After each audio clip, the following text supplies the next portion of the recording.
5ই মে গুরুগমকে পণ্ডিত রঘুনাথ মুর্মুর 120তম জন্মদিন। ওনার অলচিকি লিপি আমাদের সাঁওতালি সমাজের আত্মপরিচয়ের ভিত্তি। ওনার সাহিত্যকর্ম আমাদের সাঁওতালি সমাজের অমূল্য সম্পদ। শুধু ভাষাবিদ বা সাহিত্যিক নন, বরং তিনি ছিলেন আমাদের জাতির সাংস্কৃতিক জাগরণের পথিকৃৎ।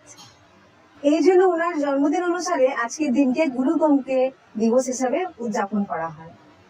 আমাদের সাঁওতালি ভাষা দীর্ঘদিন ধরে কোনো নির্দিষ্ট লিপি ছাড়াই মৌখিকভাবে প্রচলিত ছিল। গুরুগমকে এই সমস্যার সমাধানে 1925 সালে অলচিকি লিপি আবিষ্কার করেন। এই লিপির 30টি বর্ণ আছে।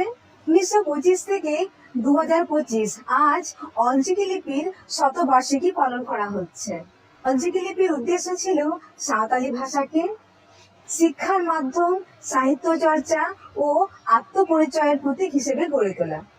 অলচিকি লিপিতে বহু সাহিত্যকর্ম রচনা করে গেছেন, যেমন নাটকের মধ্যে আছে বিদু চাঁদান, দারেগে ধন, খারোয়াল বীর ও সিধু কানু। পাঠ্যপুস্তকের মধ্যে আছে অলচ্যামের, অনেক অনড়হে মিন্স কবিতা এবং গান লিখে গেছেন।